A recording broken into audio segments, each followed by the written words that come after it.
The letter showed up on a Wednesday morning, wedged between a water bill and a pizza coupon. I almost didn't open it, but something about the return address stopped me. County Recorder's Office. I stood at my kitchen counter and read it 3 times. Then a fourth, a mechanic's lien, filed against my property by a contractor I had fired 2 weeks ago.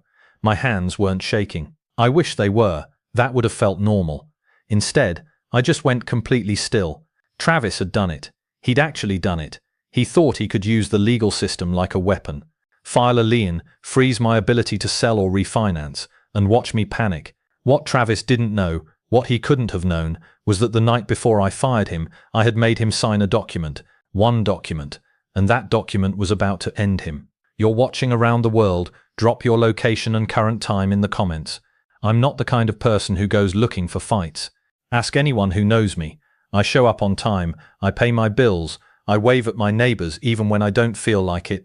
I'm the guy who lets someone merge in traffic. The guy who tips 20% even when the service was mediocre. I say this not because I want you to like me. I say it because it matters for what comes next. Because when this whole thing started, I made a decision early on. I was going to be reasonable. I was going to be fair. I was going to give every benefit of every doubt. That worked out great for me. Obviously, I bought my house 6 years ago. Single-family home, mid-sized city, nothing fancy. 2 bedrooms, a backyard just big enough to matter, and a kitchen that hadn't been updated since approximately 1987. Linoleum floors, laminate counters with a burn mark near the stove that I could never fully explain. Cabinet doors that hung slightly crooked no matter how many times I adjusted the hinges. I loved it anyway. You have to understand what this house meant to me. I grew up moving. Apartments, rentals, my aunt's spare room for 14 months when things got bad. I never had a place that was actually mine, a place where I could put a nail in the wall without asking permission, where I could paint a room whatever color I wanted, where I could sit on the back steps at 6 a.m. with a cup of coffee and know that this right here belonged to me. So when I finally saved enough to buy this house, it wasn't just a real estate transaction. It was the first time in my life that I felt like I had solid ground under my feet. I was not going to let anyone take that from me. By year 5, I had settled in. The mortgage was manageable. I had a small emergency fund, and I started thinking about what this place could be if I actually invested in it. Not flipping it. I wasn't going anywhere, just making it into something I was proud of, not just something I owned. The kitchen was first on the list, always was. Tear out the linoleum, put in real flooring, replace the counters, update the cabinets, maybe knock out a small section of wall to open it up to the living area. I got 3 quotes, did my research, read reviews like it was my second job. I made spreadsheets, I made notes on the spreadsheets. I am, if nothing else, thorough. The project was going to run somewhere between $18,000 and $22,000, depending on material choices. That was real money for me, saved for years money. Don't touch this under any circumstances money. So I was careful. I asked questions. I checked references. I made sure every single thing we agreed on was in writing before a single tool came through my front door. I did everything right. And then I hired Travis. Travis Holloway ran a small contracting outfit called Holloway Home Solutions. 4.6 stars on Google. 30-something reviews. Phrases like professional and punctual, and did exactly what he promised, showed up more than once. One reviewer called him the only honest contractor in the city. I remember reading that one and thinking, okay, this is the guy. He showed up to the quote appointment in a clean truck. Logo on the door, his name on the side. He wore a collared shirt, which I know sounds like a low bar, but you'd be surprised how many contractors show up to a first meeting looking like they just rolled out from under a car. Travis was different. He walked through my kitchen slowly, nodding like he was listening to it. Took measurements, asked about my timeline, my priorities, whether I was attached to any of the existing layout. He had an opinion about the wall I wanted to knock out, said he'd seen that done wrong 100 times, and if I was going to do it, he wanted to make sure we did it right. I liked that. I liked that he pushed back a little. His quote came in at $19,400. Right in the middle of my range. We negotiated briefly, not aggressively, just professionally, and landed at $18,800 with a clear payment schedule. 30% up front, 30% at the midpoint milestone, the final 40% upon completion. I had my lawyer friend, Guy I'd known since college. Does mostly real estate and contract work. Look over the agreement before I signed. He flagged a couple of vague clauses. We got them tightened, and then I signed. Everything was clean. Everything was documented. Travis started on a Monday. The first week went fine. Demo went smoothly. Flooring came out clean. The bones of the kitchen looked good. Travis texted me updates, sent photos, answered my questions within the hour. I thought I had gotten lucky. Then, somewhere in week 2, things started to shift. Nothing dramatic at first, just small things that I filed away in the back of my mind without fully registering what I was collecting. Travis started showing up later. Not by hours, by enough. 11 instead of 9. Noon instead of 10. When I mentioned it, he said his other crew had run into a problem and he'd had to redirect some people. Made sense. I let it go. The workers changed. First it was a 2-man crew I recognized from day one. Then one of them was replaced by someone new. Then both of them were replaced by 2 completely different people. I asked Travis about it, casually, not accusatorially. He shrugged it off, said he had multiple projects running and rotated his guys based on skill sets needed. I let that go too. Then there was the materials question. I had specifically chosen a mid-range flooring brand we had discussed in detail during the quote process. One afternoon I came home and noticed the boxes stacked along the wall looked different. Different brand. I checked the product. It was a lower grade than what we had agreed on. I brought it up. Travis told me my original choice had a supply issue, and this was the equivalent replacement. When I asked to see documentation of that, an email from the supplier, anything, he told me he didn't keep that kind of paperwork. I felt something shift in my chest. Not panic, just attention. The kind of attention you pay when something doesn't quite add up, but you can't yet say exactly why. I told myself I was being paranoid. The reviews were good. The contract was solid. Travis had seemed so professional on day one. Every review said he was reliable. I would learn soon enough that those reviews were about a version of Travis Holloway that no longer existed, if he ever had. Week 3 started on a Thursday. I remember because I had taken a half day from work to be home when Travis arrived. I wanted to see the progress in person. The flooring should have been mostly laid by that point, and we were supposed to be talking about cabinet installation timelines. Travis showed up at 12:40. I didn't say anything about the time. What I saw when I walked into the kitchen stopped me at the doorway. The flooring, the wrong flooring, the brand we had already argued about, was laid, but it wasn't right. There was a gap along the far wall, maybe a 1/4 inch, inconsistent in places and wider in others. The transition strip near the dining area was crooked, and in the corner by the back door 2 planks were visibly misaligned, one riding up slightly over the other like they hadn't been properly acclimated before installation. I pulled out my phone and took photos, quietly, without making it a moment. Then I turned to Travis and asked him, as calmly as I could manage, what had happened there. He looked at the floor, then he looked at me. Then he said, and I am not exaggerating, that's within industry tolerance. I asked him to show me where in our contract it defined industry tolerance for visible flooring gaps. He didn't answer that. Instead, he pivoted, smoothly, like he'd done it before, and started talking about the cabinets. Said he'd found a better supplier, better product, and the price difference was going to be about $2,000 more than what we had contracted. Materials costs, he said. Everything was up right now. You know how it is. I did not know how it was, and I told him so. He shifted his weight, crossed his arms, and for the first time I saw the version of Travis that had been hiding behind the collared shirt and the clean truck. His voice didn't get louder exactly. It got flatter, harder. He told me that if I wanted quality work, I needed to understand that quality cost money. He told me that contractors who charged less were cutting corners I couldn't even see yet. He told me, and I want you to hear this clearly, he told me that I should be grateful he was still on this job. Grateful. I let the silence sit for a moment.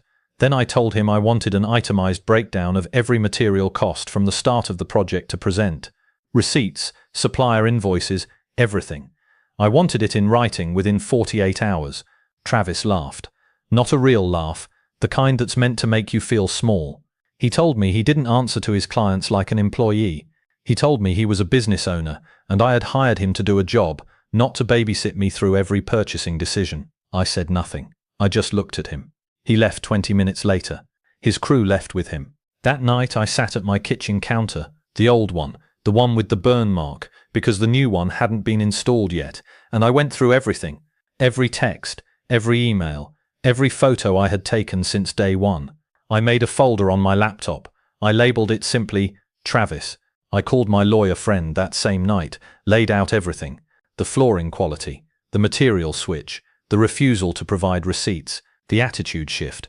He listened without interrupting. When I finished, he was quiet for a moment. Then he said, "Don't pay him another dollar until you have documentation, and start thinking about whether you want to finish this with him or cut it clean." I already knew the answer. I think I'd known it since the moment Travis told me I should be grateful. But I wasn't ready to act yet. I wanted to give it one more chance, not for Travis's sake but for mine.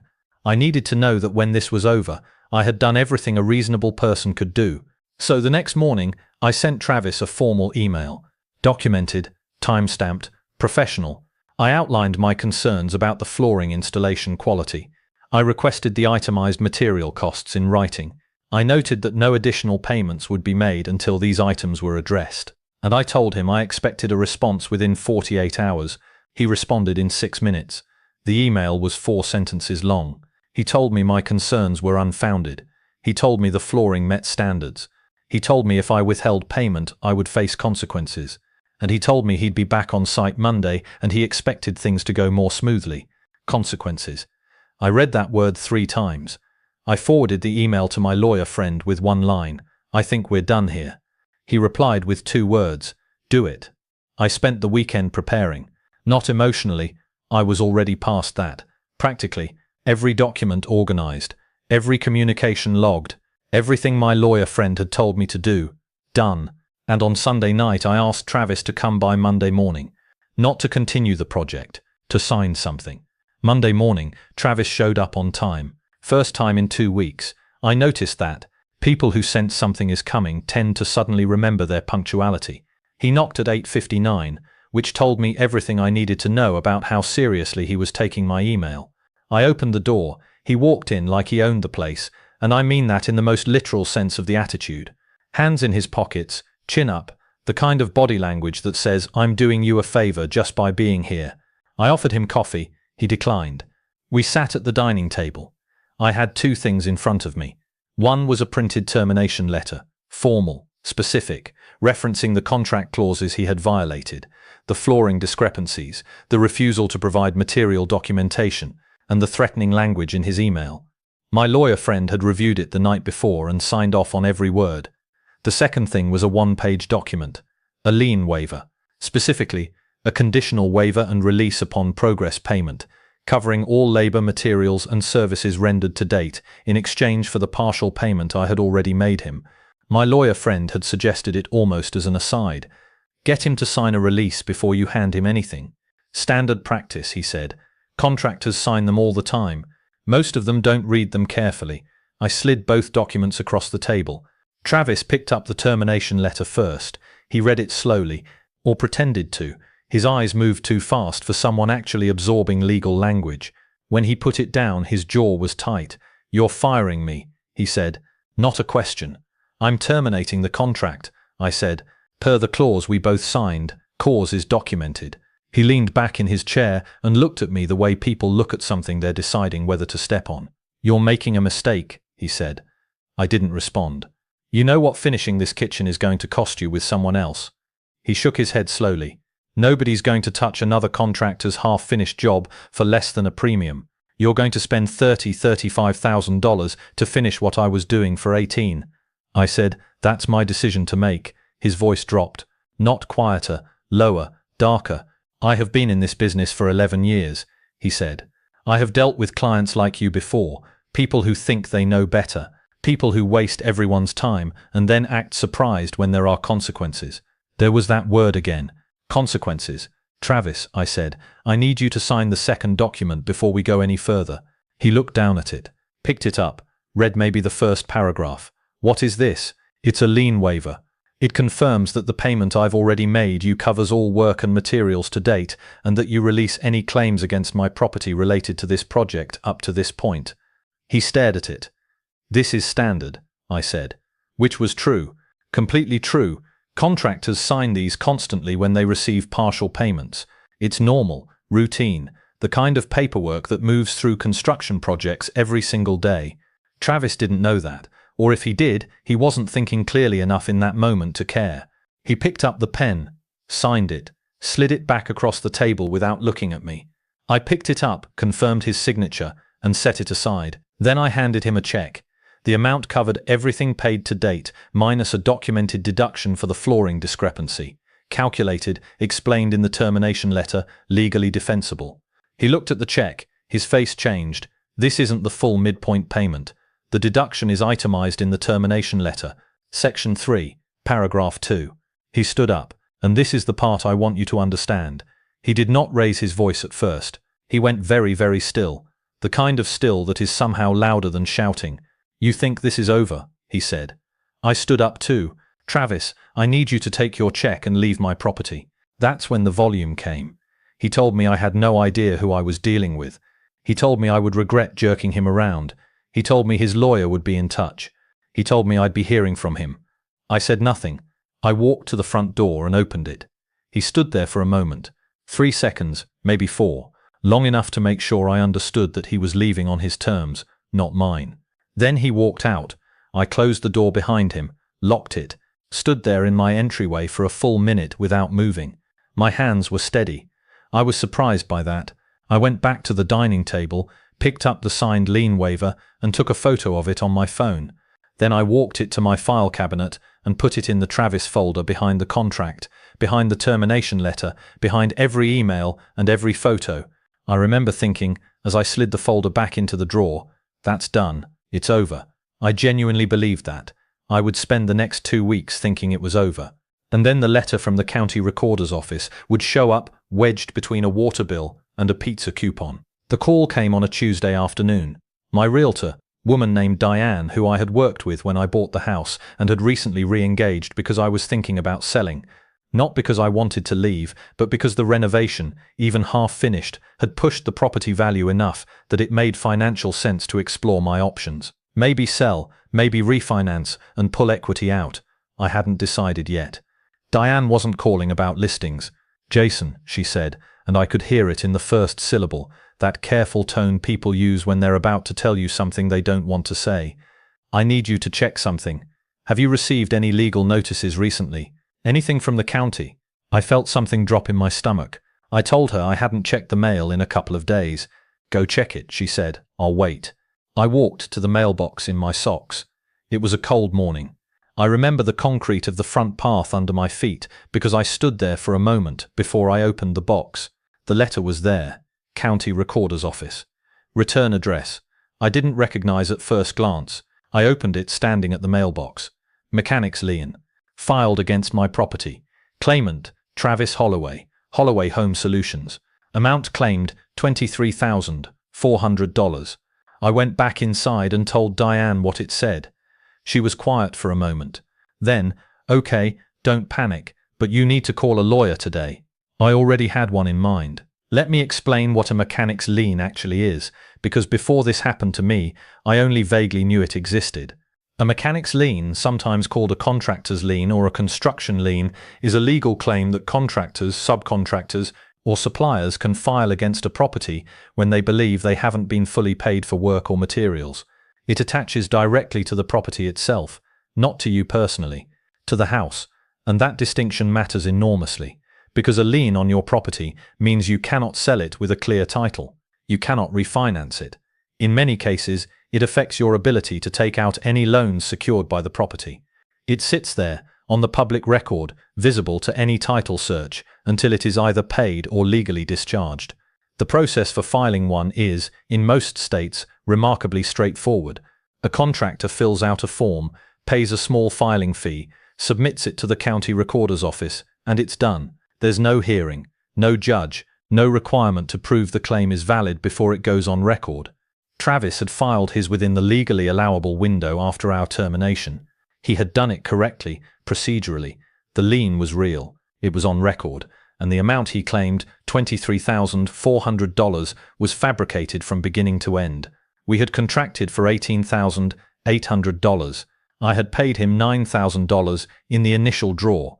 He was claiming I owed him the full remaining balance plus additional charges he invented for work he had not completed, using materials he had substituted without authorization. He had built a number out of nothing and filed it against my house. I called my lawyer friend within the hour. His name is Paul. I've known him since our sophomore year of college, and he is, without question, the most unflappable person I have ever met in my life. Nothing rattles him. It's slightly inhuman. I read him the lien notice over the phone. When I finished, he was quiet for exactly 4 seconds. "Okay," he said. "2 questions. First, do you still have that lien waiver we had him sign? Filed and photographed?" Another pause, shorter this time. "Jason," Paul said, and I could hear something in his voice that I hadn't heard before. Something almost like satisfaction. "He has no idea what he just did." "What do you mean?" "I mean that lien waiver he signed covers everything up to the termination date. His claim is based on work and materials within that exact window. He signed away his right to file this lien the morning you fired him." Paul paused. "He filed a fraudulent lien against a property he had already released his claims on, in writing, notarized." I sat down. "So the lien is unenforceable and potentially actionable on your end, depending on your state's wrongful lien statutes." I sat with that for a moment. "He thought he was punishing me," I said. "He was," Paul said. "He just forgot that punishment requires leverage, and he signed his leverage away for a $9,000 check. But here is the thing about knowing you're right. It doesn't make the problem disappear. The lien was still on record. My property was still encumbered. Diane had already told me that any sale or refinancing conversation was on hold until this was resolved. The title was clouded. That's the term, clouded title. Your house is still yours, but there's a shadow over it that makes it untouchable in any transaction. And resolution, even when you have an airtight case, takes time. Legal processes take time. Filing challenges takes time. Even getting Travis's attorney to respond takes time. I had to sit with a lien on my house that I knew was fraudulent, that I knew I could beat, while the clock ticked and my plans sat frozen. And Travis knew that. He had known it when he filed. He wasn't trying to win in court. He was trying to make the process so painful, so disruptive, so expensive in time and stress that I would eventually call him and offer to settle. Pay him something, anything, just to make it go away. That's what a retaliatory lien is at its core. It's not a legal argument. It's a pressure campaign dressed up in legal paperwork. Paul explained it to me the same afternoon. "He's betting you don't have the stomach for a fight," Paul said. "A lot of people don't. They pay $2,000–3,000 just to clear the thing and move on with their lives." I asked him what our chances were if we fought it. He didn't hesitate. "With that waiver, 100%. The only question is how long it takes him to figure out he's already lost." I told Paul to do whatever he needed to do, and then I waited. And I did not call Travis. I did not respond to the one text he sent me 3 days after the lien appeared, a text that said simply, "Ready to talk settlement." I didn't even open it for 6 hours. When I did, I screenshot it, added it to the folder, and went to bed. Let me take you back to the Sunday night before I fired Travis. It was around 9:30.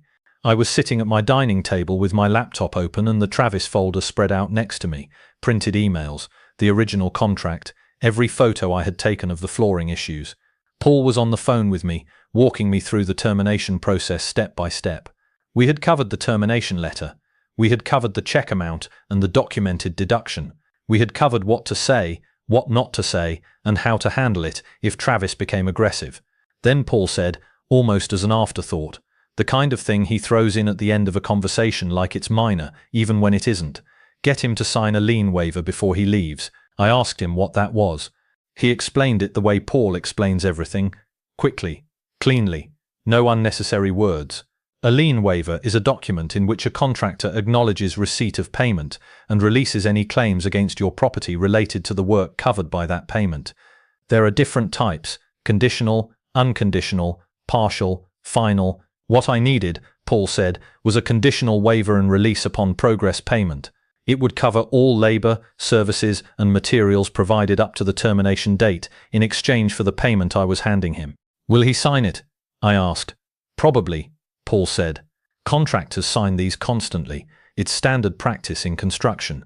Most of them don't think twice about it, especially when they're getting a check at the same time.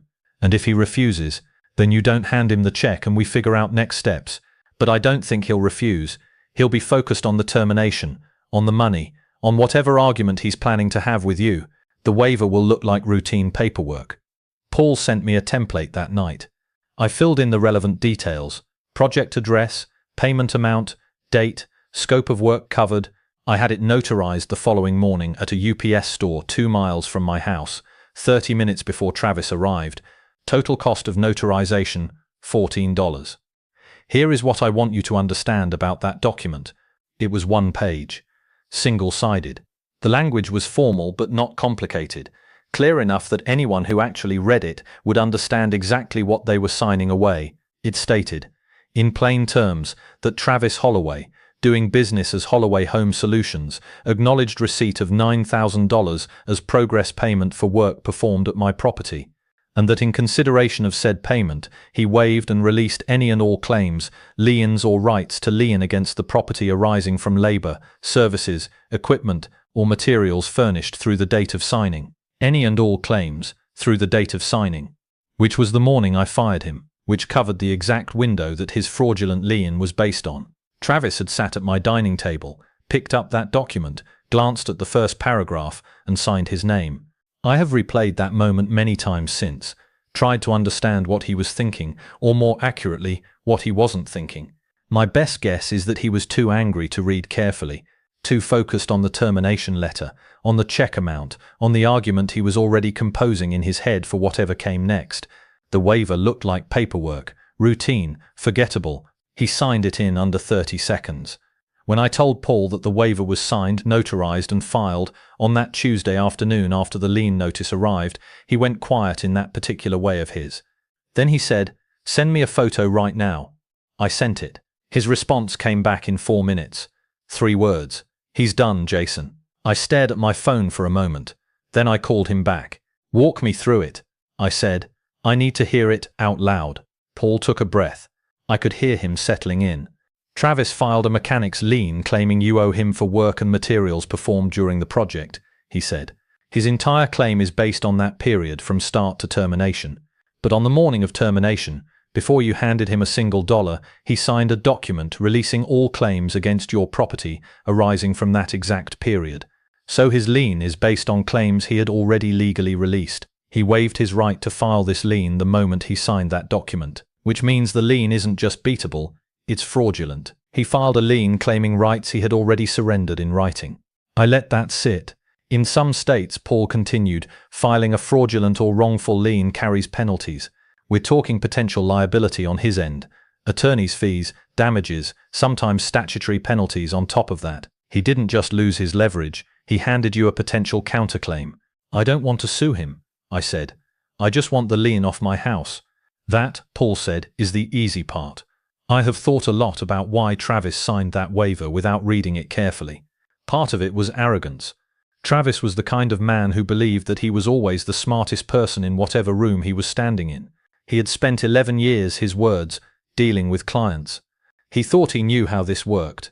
He thought he knew how I worked. He had already written the next chapter in his head before he sat down at my table that Monday morning. He knew he was getting fired. He knew he was getting a reduced check. And he had already decided, somewhere before he knocked on my door, that the lien was his response. His move, his way of making sure that I paid, one way or another. He was so focused on what he was going to do to me that he didn't notice what he was doing to himself. That 1-page document, $14 to notarize, sent to me as a template by a friend, filled out on a Sunday night at my dining table, was the thing that ended him. Not a lawyer, not a judge, not a courtroom, 1 piece of paper, and 30 seconds of arrogance. Paul filed the challenge the following Monday. He called it a petition to release the mechanic's lien, a formal legal filing that puts the burden back on the claimant to prove their lien is valid. In plain terms, we walked into the county recorder's office with documentation and said, "This lien is fraudulent, here is the proof, and we are formally demanding its removal." The filing included 4 things. The original signed contract between me and Travis, showing the agreed scope of work, payment schedule, and completion terms. The termination letter, sent via certified mail, documenting the specific contract violations that justified termination with cause. The photographic evidence, 47 photos taken across 3 weeks, time-stamped, showing the flooring gaps, the misaligned planks, the substituted materials, every visible problem I had quietly documented, while Travis was busy telling me everything was fine. And the lien waiver, signed, notarized, dated the morning of termination. Paul submitted everything as a single package, clean, organized, indexed. The kind of filing that tells whoever reads it exactly what happened and exactly why the opposing claim cannot stand. I asked Paul how long this would take. He said it depended on whether Travis fought it or folded. Travis fought it. He hired an attorney within the week, guy named Shepard, according to the paperwork, a small firm that did a mix of construction law and general litigation. Paul knew of him, said he was competent, not exceptional, the kind of attorney who was good enough to tell a client when they had no case, but also the kind who billed hours regardless. Shepard filed a response on Travis's behalf, maintaining that the lien was valid, and the waiver was either improperly executed or did not cover the scope of claims Travis was asserting. Paul read it and called me. He's stalling, Paul said. Shepard knows what that waiver says. He's buying time and billing his client for the privilege. How much time? I asked. Not much. The waiver is airtight. There's no legitimate argument against it. Shepard knows that. He's going to advise Travis to drop this. The only question is how long Travis takes to listen. In the meantime, we kept building. Paul pulled Travis's filing history with the county recorder's office. What he found was not surprising, but it was useful. Travis had filed mechanics liens before, 3 of them in the past 4 years, against 3 different property owners. 2 had been settled, meaning the homeowners had paid something just to clear their titles and move on. 1 had been challenged and eventually withdrawn by Travis before it reached a hearing. He had done this before, multiple times. It was a pattern, not a reaction. Travis didn't file that lien because he was angry. He filed it because it had worked before, because he had learned, over years of doing this, that most people would rather write a check than fight, that the process itself, the clouded title, the frozen transactions, the attorney fees, the waiting, was painful enough that settlement was easier than truth. I added Paul's findings to the folder. On a Wednesday evening, 11 days after Paul filed our challenge, my phone rang. Travis. I stared at the screen for 4 rings. Then I declined the call and immediately texted Paul. Travis just called me directly. Didn't answer. What do I do? Paul responded in 2 minutes. Nothing. Don't call back. Don't text back. If he calls again, decline and document. Let me know if he leaves a voicemail. He called again 7 minutes later. I declined again. Then he left a voicemail.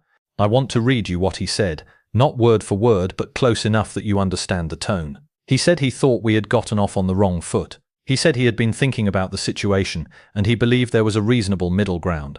He said he wasn't looking to drag this out, that he was a businessman, that businessmen solve problems.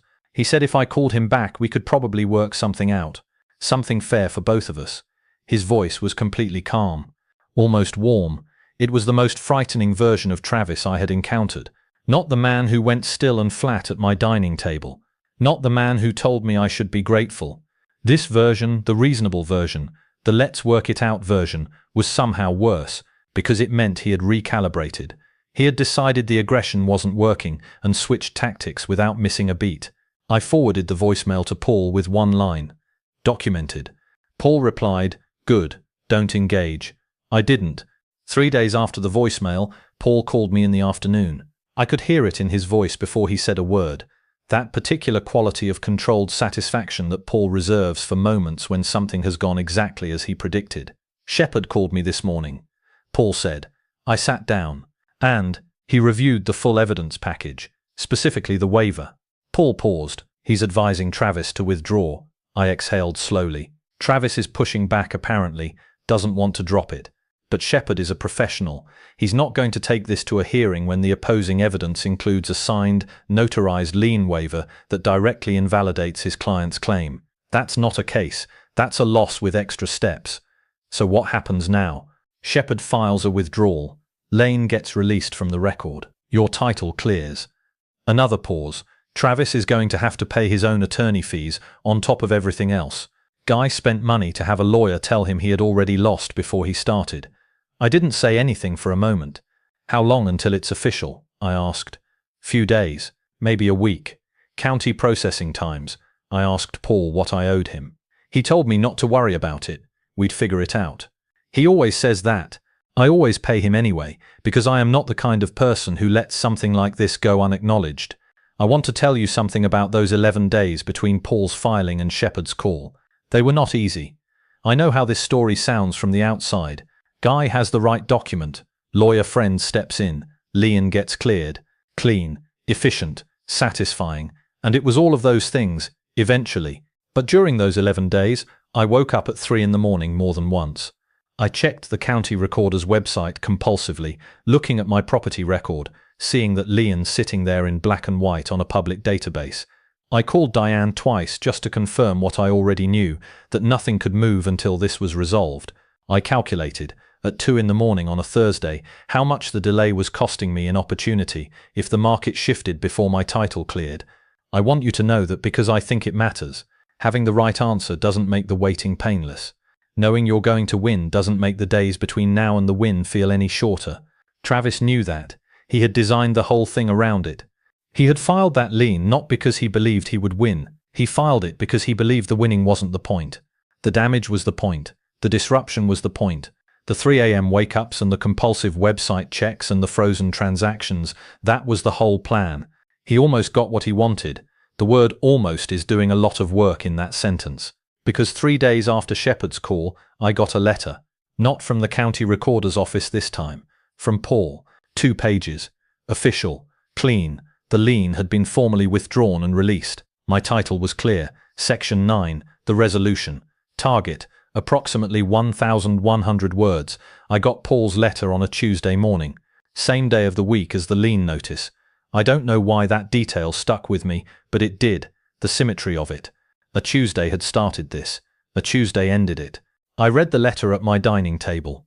The same table where Travis had sat across from me and told me I should be grateful. The same table where I had organized the folder, made the calls, done the math at 3 in the morning. I read it twice, then I set it down and sat there for a while without doing anything in particular. I'm not sure what I expected to feel. In the movies, this is the part where the music swells, where the protagonist walks outside into the sunlight and takes a long cinematic breath, where there's some moment of visible, expressible triumph. What I actually felt was quieter than that, smaller, like something that had been pulled tight for weeks had simply released, not dramatically, just gone slack. I called Diane first, told her the title was clear. She made a sound that was half relief and half professionalism, snapping back into place, and within 4 minutes she was already talking about next steps, market timing, comparable listings in my area. I told her to give me a week before we started any of that. Then I called Paul. He picked up on the second ring. "Got the copy," he said, before I could say anything. "Paul, don't," he said, not unkindly, just efficiently. Paul has never been comfortable with gratitude directed at him. It's one of his least convenient qualities, and also one of the things I respect most about him. "I'm going to take you to dinner," I said. "Fine," he said. "Somewhere with a good wine list." Done. We stayed on the phone for maybe 3 more minutes, talking about nothing in particular, which, with Paul, is its own kind of warmth. I want to tell you what happened to Travis. Not because it's dramatic, it isn't. There was no public unraveling, no courtroom moment, no scene where he stood in front of a judge and had to answer for what he had done. If you're waiting for that version of this story, I have to be honest with you. It doesn't exist. Real life doesn't usually give you that. What it gave me instead was smaller and, in its own way, more satisfying. Travis withdrew the lien, paid Shepard's fees out of his own pocket, which, given that Shepard had essentially spent several billable hours telling Travis that he had already lost, could not have been a comfortable conversation. The withdrawal cost him money. The failed pressure campaign cost him more. His Google reviews caught up with him. I don't know who left them. I didn't, though I considered it carefully. But within a few months of our situation, 2 new reviews appeared on his Holloway Home Solutions page. One from a homeowner describing a flooring installation that sounded remarkably familiar. One from someone who mentioned a lien filed after a dispute and then quietly withdrawn. His rating dropped from 4.6 to 3.8. In contractor terms, that's not a small thing. That's the difference between getting shortlisted and getting passed over. That's the difference between a phone call returned and an inquiry ignored. I checked his page once, maybe 6 weeks after the lien cleared. Then I stopped checking. Not out of discipline, just because I realized one morning that I had stopped thinking about Travis entirely for several days in a row, and that felt like the real resolution. Not the letter, not the cleared title. The day his name just stopped taking up space in my head. The kitchen got finished. Different contractor. Woman named Sandra, who came recommended by a neighbor and who showed up on time every single day, sent me itemized receipts without being asked, and finished the project 4 days ahead of schedule. She signed a lien waiver with every progress payment. She did it without blinking. Standard practice, she said, the first time I put one in front of her. That's what I've heard, I said. The flooring is right. The cabinets are right. The wall I wanted to open up is open, and the kitchen flows into the living area the way I had imagined it when this whole thing started, back when it was still just a dream on a napkin and a set of 3 competing quotes. I stood in it one evening after Sandra's crew had packed up for the last time. Just stood there in the middle of it with the lights on, looking at what it had become. I thought about the burn mark on the old counter. Gone now. I thought about the crooked cabinet doors. Gone. I thought about the linoleum that had been there since 1987, that I had walked across for 6 years without ever once walking across it the way I walked across this floor. Now, like it was mine, like it had always been mine, like nothing had ever threatened to take it away. My lawyer friend Paul once told me, not during this whole situation, years before it, in a completely different conversation, that the law is not a system designed to give you justice. It's a system designed to give you process. Justice, he said, is what sometimes happens inside the process, if you're careful and you're lucky and you don't give up too early. I thought about that a lot during those 11 days. I had been careful. I had been lucky that Paul suggested that waiver, lucky that Travis was arrogant enough to sign it in 30 seconds, lucky that I had documented everything from day one, and I hadn't given up. The title is clear. The kitchen is finished. The house is mine. On a Tuesday morning, I sat at my dining table and read a 2-page letter that told me it was over. And then I got up, walked into my kitchen, and made myself a cup of coffee. That was it. That was the whole ending. Sometimes that's enough. I've had some time to sit with all of this now. Enough time that I can talk about it without my jaw tightening. Enough time that the Travis folder still in my file cabinet, still behind the contract and the termination letter and the signed waiver, feels less like evidence and more like a chapter that closed the way chapters are supposed to close. I want to use that time to tell you some things, not as a lecture, not as a listicle, just as someone who went through it and came out the other side with a clearer understanding of how the world actually works versus how I assumed it worked before any of this happened. The first thing I learned is that a mechanic's lien is one of the most powerful legal tools available to a contractor, and most homeowners have no idea it exists until it lands in their mailbox. I didn't. Not really. I had heard the term. I had a vague sense that contractors could do something if they weren't paid, but I did not understand the mechanics of it. No pun intended. I did not understand that it attaches to the property itself, not the person. I did not understand that it can be filed with almost no barrier, no hearing, no requirement to prove the claim before it goes on public record. I did not understand that a fraudulent lien and a legitimate lien look identical on a title search. If I had understood all of that before I hired Travis, I would have walked into that project differently. Not paranoid, just prepared. So if you take nothing else from this story, take that. Know what a mechanic's lien is before you hire anyone to work on your home. Know that it exists, know how it works, and know that the best time to protect yourself from one is before the first tool comes through your door, not after the letter arrives. The second thing I learned is that documentation is not paranoia, it is protection. I took 47 photos over 3 weeks. I kept every text message. I saved every email. I printed and filed every document related to that project from the day I signed the contract to the day Paul's letter arrived. At the time, some of that felt excessive. I remember consciously telling myself I was probably overdoing it, that I was being anxious, that this was a normal renovation with a normal contractor and I should relax. I was not overdoing it. Every single piece of documentation I collected ended up in that evidence package Paul filed. Every single one mattered. The photos proved the quality issues. The emails proved the threatening language. The termination letter proved the cause for firing. The waiver proved the release of claims. If I had been less thorough, if I had let a week go by without documenting the flooring gaps, If I had taken Travis's word about the material substitution instead of noting it in writing, the outcome might have been different. Not certainly different, but possibly. Document everything. From day one, not because you expect a fight, but because documentation is what turns a he said dispute into a clear factual record. The third thing I learned, and this is the one that matters most, is that how you fire someone is just as important as whether you fire them. I had every right to fire Travis. The contract gave me that right. His behavior justified it. The decision was correct. But the decision alone wasn't enough. It was how I executed it that determined what happened next.